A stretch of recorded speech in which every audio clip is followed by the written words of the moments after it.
Robert Plank Show, episode 328. Power in Connections. Get out more, make massive progress, and use publicity to skyrocket your business with Maxx Anderson. Hey everyone, and welcome back to the program. We're talking right now with Maxine Anderson, and Max is currently a top producing six-figure real estate agent in Sault Ste. Marie, Michigan, and she recently started a new leadership coaching and consulting business, which is called Maximum PR, where she educates entrepreneurs about the basics of business growth using several simple success principles. Knowledge is power, but action is key, and her motto is to move with intention, and she uses that over and over when encouraging those around her to be the best they can be. So Maxine, welcome to the show. Thank you, Robert. It's a pleasure to be here. It's a pleasure to have you. So you're a real estate agent, you have a coaching and consulting business. Can you kind of tell us a little bit about that? Yeah, thank you. I am with Smith and Company Real Estate. We're an independent agency here in the Upper Peninsula of Michigan. So I'm a full-time real estate agent. And just recently started the side business of the Maximum PR, where I get an opportunity to go out and speak to other organizations about building their brand and their business. Awesome stuff. And so that's Maximum PR with two X's. And what's the website for that, just so people can follow along as we're talking? Yeah, it is Maximum with the two X's, maximumpr.com. Great stuff. So Critical alert from Microsoft. Oh, I just went and I think a virus thing just popped up. I'm trying to silence it, Oh, but anyway, yeah, that's what I get for. I hope I didn't bring you a virus. Oh, I hope so too. But that's what I get for talking to you while clicking over and checking out the site. And so you do this whole like PR thing. And so, having said that, like, what kind of makes you stand out? What makes you special in this PR space? Well, I started in business industry actually when I was 11 years old, if you can believe that. I started by selling grit newspapers. And do you know what a grit newspaper is by chance? No, I don't. I must be too young. Thanks. Yeah. So grit newspapers are actually a paper that you would have delivered to your home and you would pay wholesale basically and sell for retail. And so, at that age, I started thinking then about branding and marketing. And I was able to we lived by a Coast Guard base. And so instead of going door to door, I had the idea of going to where all the people were at, and selling mass quantities. And it grew. I mean, at 11 years old, I was thinking about marketing and branding. And through the years of all my business experiences, I've opened several businesses. It's just I've been successful, all along doing those types of things. So awesome. So I have a lot of experience. So it sort of sounds like with that story, it was kind of a matter of not necessarily like cutting corners or taking shortcuts, but like finding that low hanging fruit and saying like, well, I could, how much time does it spend or how much effort does it take to sell one newspaper at a time, selling all these out versus just selling it in a big bundle. Is that about right? Exactly. And branding yourself as the expert in your industry. And of course, at that time, you're a newspaper girl, and becoming the newspaper girl for all of those folks was the goal. And I succeeded in that and was a really top producer then at age 11 in that industry. Awesome. So what sort of happened from there? Like how did things grow and what happened from that point onward? Well, again, we're talking about age 11 and then going through the times, I think I told you we live in the Upper Peninsula of Michigan and we get a lot of snowfall and we would go, as a female, of course, going out into the workforce, labor workforce is something I've always done, but we'd go shovel snow. And so I, again, orchestrated a group of people. Instead of just shoveling one sidewalk, I would bring out a crew and get them on the job and then actually, create an industry and snow shoveling, again, at a young age, just creating marketing and branding in the business. So what's sort of the lesson to be taken away from these sorts of things? Because it sort of sounds like you don't just dabble, you don't screw around. You say like, I want to get this done instead of kind of like dipping my toe in the water or instead of kind of being careful. You're like, screw one sale at a time. I'm going to do a bunch. Screw one person doing this. I'm going to scale. So is that sort of like what you do repeatedly? Is that sort of your thought process there? It's just like, how big can I grow this thing? I am very, very much success driven, and my license plate on my car says "Live to Excel," and I believe in that motto. I believe in if you're going to dedicate yourself to something, dive in and give it your all, and be open to opportunities. And me speaking to you today again was an opportunity that I saw available, and I'm honored to be talking to you because I love your podcast. But again, that's how I am. At Maximum PR, I'm going to jump into it. And I set a goal this year to get in front of businesses and do my speaking. And I'm been very successful just in the last 6 months doing so. Well, great. And so can you sort of catch us up from, when you were a kid and you did some of these fun things and sort of like, what happened to get us from there to here? Um, Going forward into being an entrepreneur, I started a gym at age 23. And again, being a female in a male dominated market, I was a weightlifter, if you will, and bodybuilder. I would work out in my garage with weights and have people over in our garage. And at that time, I had two small children and people wanted to know, how are you getting in shape and having time to do this? So I had people in my garage. And once again, the light bulb moment came to me that if they're going to come to my garage, I can turn this into a business. And I did. I went out, and this is long before the internet, of course, and I went door to door to all the gyms that I could contact and ask them how they did it, came back to my small community and opened a gym. And that's where the two X's came from. My phone number was 6299 MAXX. Super cool. And very successful. Yeah. Yeah. Mm-hmm. Yeah. And I didn't mean to interrupt you there, but I want to make sure I'm getting this right, that you knocked on these doors of other gym owners and they just gave you their secrets. They just told you what to do. Is that right? That is correct. I went in, obviously I called ahead of time and asked for an appointment, out of courtesy, of course. And then you have to remember, now I don't know if you can see who I am, but I'm, a tall blonde female with a name Max. So they were expecting Mr. Clean to come to the door, a guy named Max who was going to open a gym. And if you can imagine, they got me. And there was that awkward moment of, oh, I thought Max was a guy. And I'm like, no, it's me. And I'm interested in hearing what you have to say. And then the doors just kept opening. It was great. Super funny. And so it is funny. It's a funny story. Yeah, and it's one of those things where like it kind of like catches them off guard, and kind of even like it's always sort of I guess like nerve-wracking, or there's always a little bit of like the butterflies in the stomach whenever there's like some kind of social interaction with someone, and it's kind of funny to kind of put it off on them a little bit by like kind of changing up their expectations and not really doing anything wrong, but just kind of, right. They were expecting one thing, you surprise them by giving them something else. I always tell people perception is reality. And, the perception that I put out there was that, I'm a weightlifting, gym owner and opening a business. And the reality was that I was all of that, but I was also, not Mr. Clean. So you talked to these other gym owners, and you started this based on people asking about how you got so in shape, and you built this gym. And so, I mean, what happened from there? Were there any kind of hang-ups or any sort of ups and downs, or what was the story there? There's definitely challenges. One of the stories I like to tell is when I actually got the gym opened, I didn't have advertising dollars at that time, nor did I even have a official business plan. And at the time, to pay for advertisement, I was listening to the radio in the gym, and I didn't have not one member, mind you. And I thought, I'm going to call the guy on the radio and ask him to play music for everybody working out at Max Out Gym. Well, I called him, and he went on and on about everyone working out. Now, mind you, I had not one gym member or anyone in the gym. And the light bulb went off. I'm like, I am going to call every DJ every time they change shifts and do the same thing. And that's exactly what I did. And we live on an international border with the Canadian border and radio stations there. So we listened to both. I called all those stations, and that's how people found out about me. Free marketing, guerrilla marketing. That's super cool. And so, so just free radio advertising just based on saying, well, can you play this song for everyone working out at Max's gym? So that's pretty awesome. And and I can sort of hear like some of the sort of PR gears turning, because that seems very much like a sort of a PR stunt. So in your like, travels in your career and your businesses and stuff like that, have you done anything? I mean, I assume that you've done like even more sort of crazy and unusual and like guerrilla sort of marketing stuff like that, right? Oh, absolutely. And part of why I reached out to you is talking about women in business groups.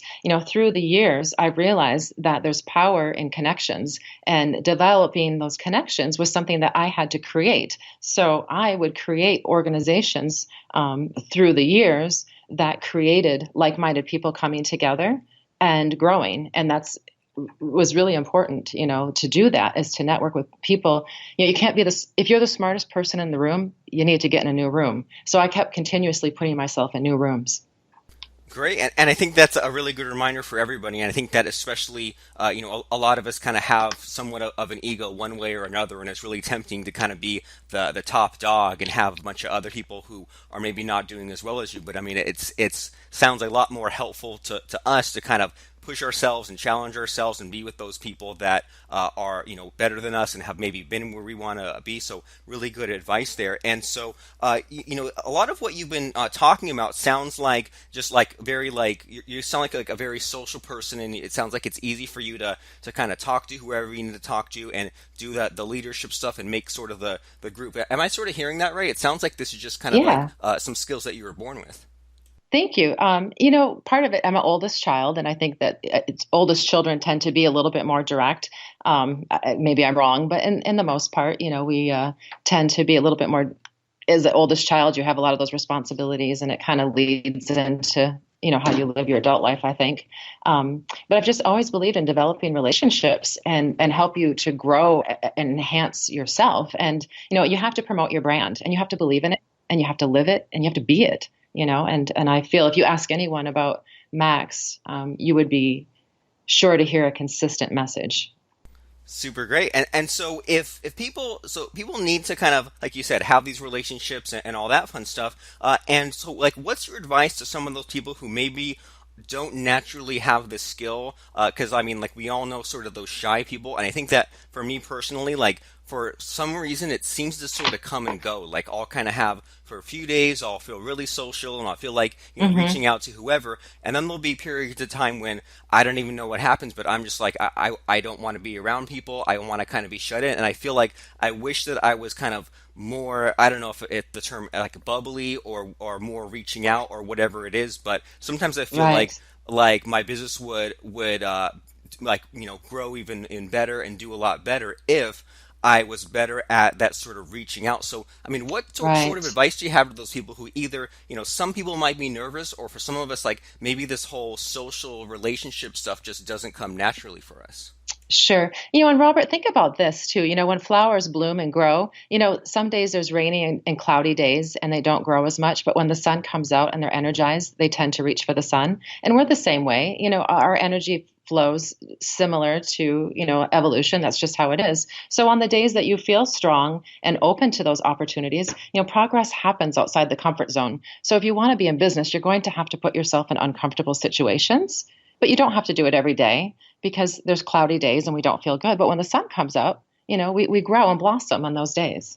I like that a lot. So there are those cloudy days and there are those sunny days, and on those cloudy days, it sounds like it's okay, if it's just not your day, or if it's okay if your mood is not in it to do those things. But if you are in the mood, then why not kind of ride that train, and why not kind of go for it if you're sort of already primed for that?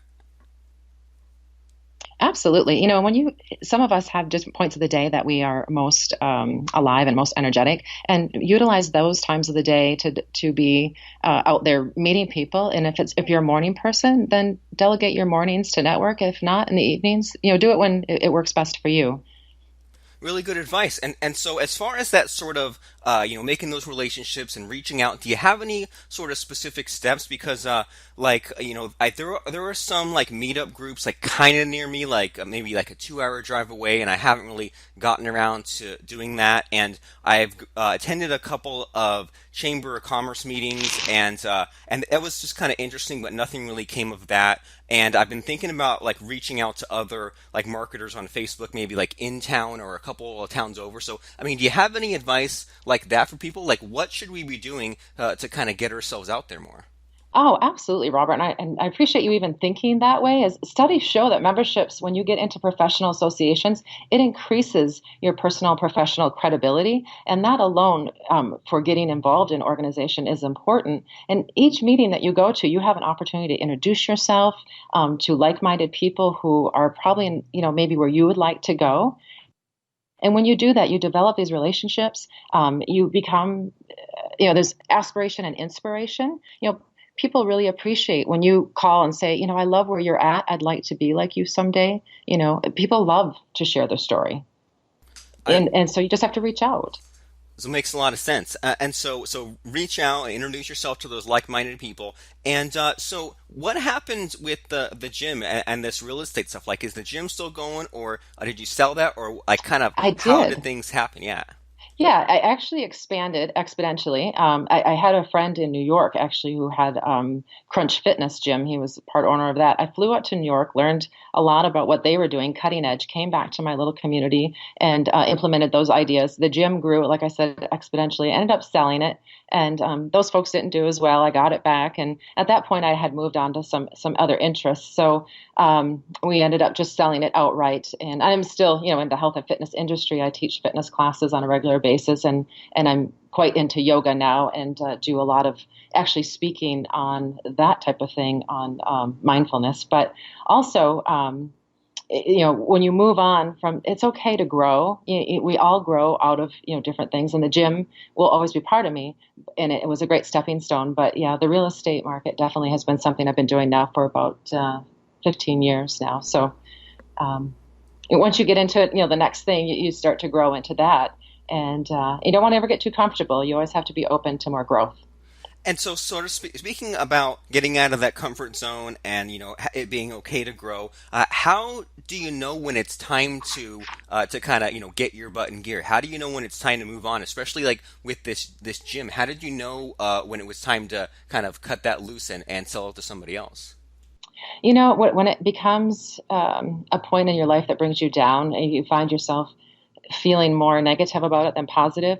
As a matter of fact, I remember having one of my clients ask me a simple little question, and I literally bit their head off, which was not like me. And I knew at that moment when I said that to them that I needed to move on, that I was no longer myself.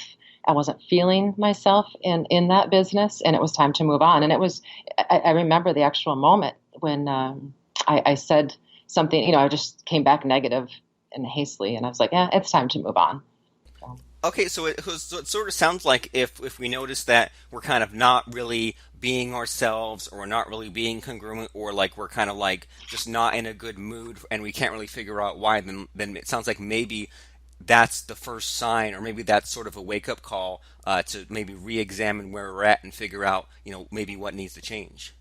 Absolutely. We only have one life to live. And if we're dreading and dredging what we're doing each day, then we definitely need to reanalyze what we're doing every day and set a new direction to bring more positivity into our life. Like I said, we have one life to live, and doing what you enjoy it empowers you, and it helps you to just grow and give more back to the world because you feel good about what you're doing. Well, I agree with that about 20 quadrillion percent. And so when you became a realtor, like I imagine now that having your sort of PR brain and being social and having that previous business experience with the gym, I imagine that you did some pretty cool and pretty crazy stuff with real estate, right? Yeah, I'm very cutting edge in our area when it comes to social media. I've love social media. I've never been afraid of it. I joined Facebook in 2007, I think it was. Actually, I just had a Facebook anniversary. Any tools that are out there that have to do with social media, I jump right on them and use them to enhance my listings and my business.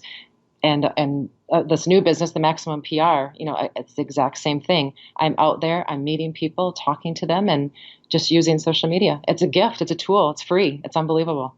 I wish I would have had this back when I had the gym. But I mean, now we have the stuff in the present day, right? And so can you give us some Amazing. sort of examples about some of these sort of things you've been doing with social media and the internet? Because like when you say real estate and social media, what sort of comes to mind, at least for me, is I noticed a lot of the times lately, especially the last couple of years, when I walk past a house that has a for sale sign, usually there's like a URL of the for sale sign, and it's like 123mainstreet.com. And what also comes to mind are that I've noticed when you go to those sites that for the past maybe 10 years or so, they've been adding what do you call them, like panoramic stuff and like walkthroughs where you can kind of turn and look around and kind of click through. And the other thing that brings to mind is I was selling my dad's house a few years ago, and the realtor recorded a bunch of YouTube videos just of walking around the house, showing the inside, showing the outside, and I noticed that got some shares on Facebook and some comments on Facebook. And so anything like that, or any kind of examples just for us to get an idea of some of these interesting things you've been doing? Oh, absolutely. Video, you nailed it right there. Video. And, the next coming thing is going to be virtual reality. We're going to have people come into our offices. We're going to hand them goggles, and they're going to walk through the house right sitting at our desk. I'm sure that's what's going to happen. But, right now we have all these apps. You hear Zillow, Trulia, Realtor.com. We have our own websites. They have once you get behind the scenes, they have all these ways to enhance your listings so that you get more social media coverage, if you will. And so by doing that and utilizing those tools, more and more, I get more traffic by having Zillow testimonials, by having videos of my listings, and by having my website up and running and connecting all of them together. I mean, that's certainly put me ahead. We're an independent agency. I don't have the luxury of having franchise tools. I have to do it grassroots, just like I always have. And it's kind of a joy for me. It's fun, like a treasure, a treasure hunt all the time. But video and enhancement is the way to go. It sounds like you're having fun, and what always makes me think about, or what always comes to mind when people talk about this, realtor stuff with virtual realities, makes me think, well, now that virtual reality exists, not only can you use VR to walk through a house, but if you buy a house, you can maybe buy a crappier house than normal, because you can buy a crappy house and just always wear the VR goggles, never take them off. And when you look around your house, it looks super beautiful, right? There you go. Now, I have to say that most real estate agents, when we take pictures, we enhance the positive, right? We take angled photos. The room looks pure larger than it might be. We do that. Yeah. Well, but you can't smell yet. That when you walk into a listing, you have to be able to feel it, smell it, feel it, and that yet we haven't figured out the secret to that one yet. I'm sure they'll inch their way up there, right? They'll add smell. They'll let you decorate it. They'll let you put your family in there, all that fun stuff. And so, how do you stay up to date with all this? Is it just a matter of attending these meetings, or taking courses, or do you have a coach, or how do you stay up to date with all this cutting edge stuff? Yeah, it is all about personal development. You definitely professional and personal development. You have to stay on top of it. There's a great guy, Tom Ferry, who's a great podcaster, and he has some great YouTube pages and some videos and stuff. I kind of ride his coattails. He's pretty awesome. But also just getting into the industry. I mean, Google's an incredible thing, but just diving right in and trying it. You have to fail at things for them to grow. I'll fail 100 times before I have success in trying some of these new things. But once you have success, it starts to multiply itself. It's pretty amazing.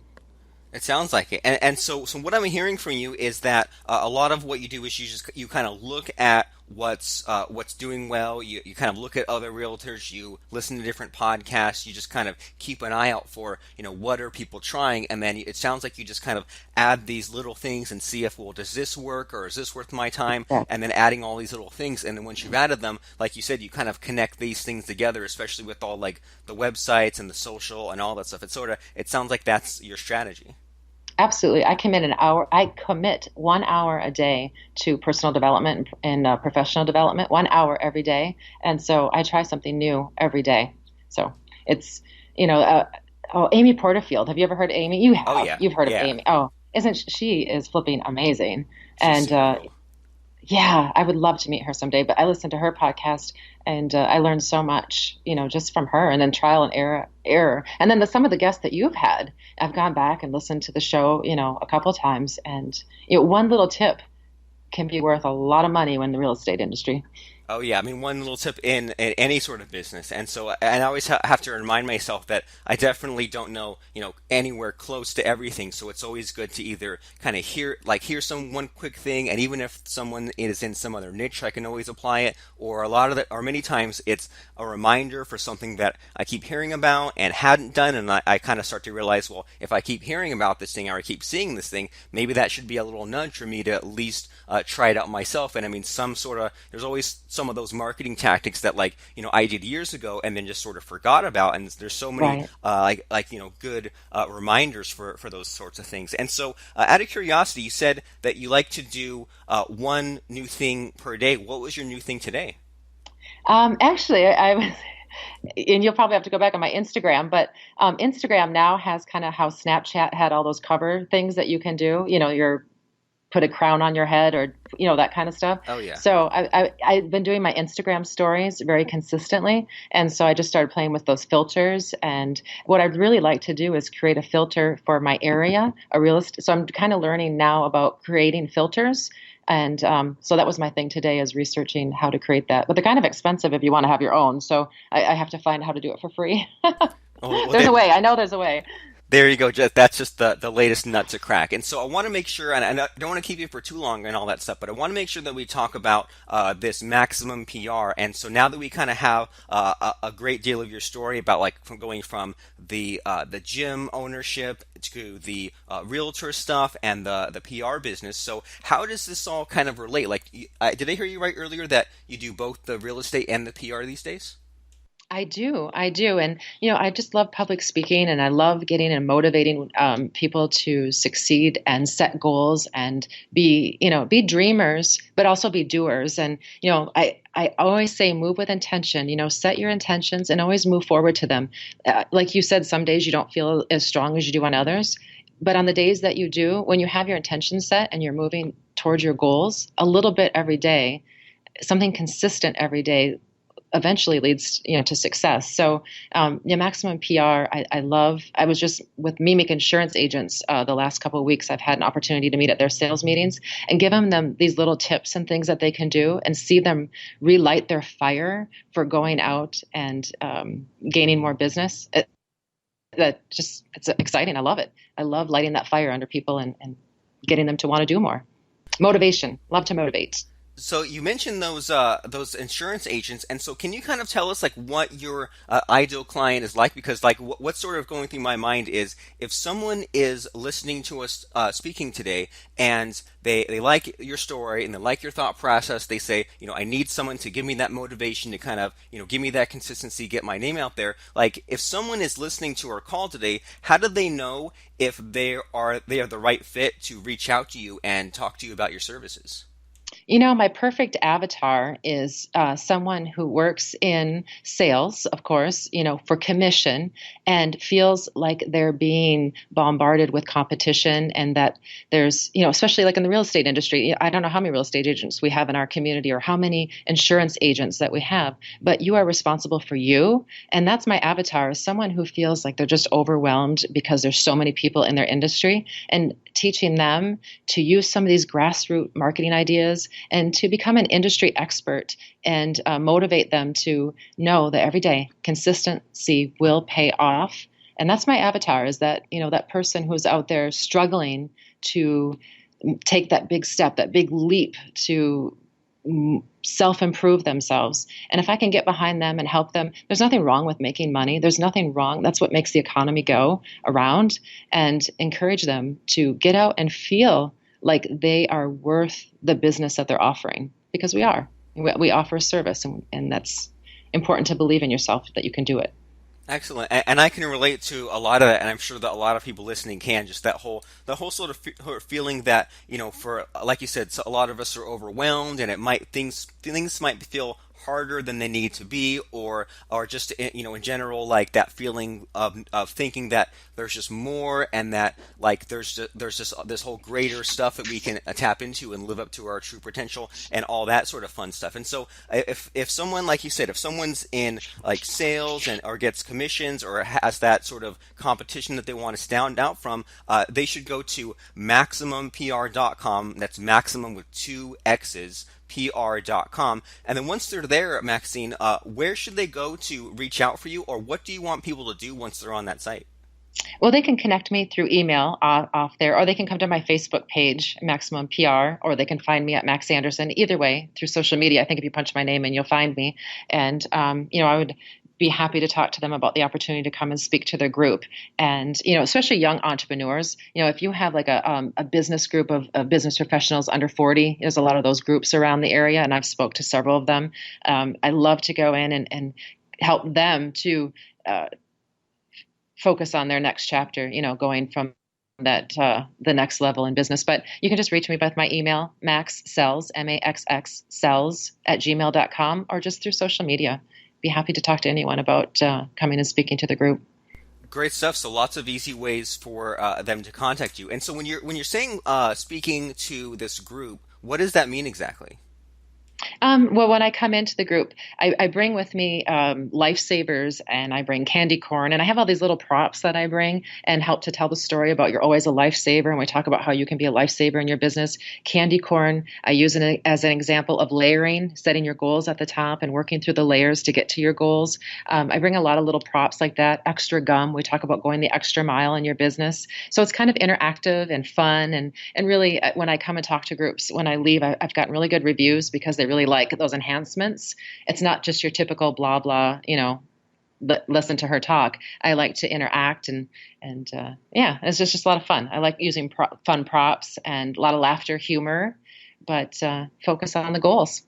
And where, does this group meet in the real world? Is this not an online thing?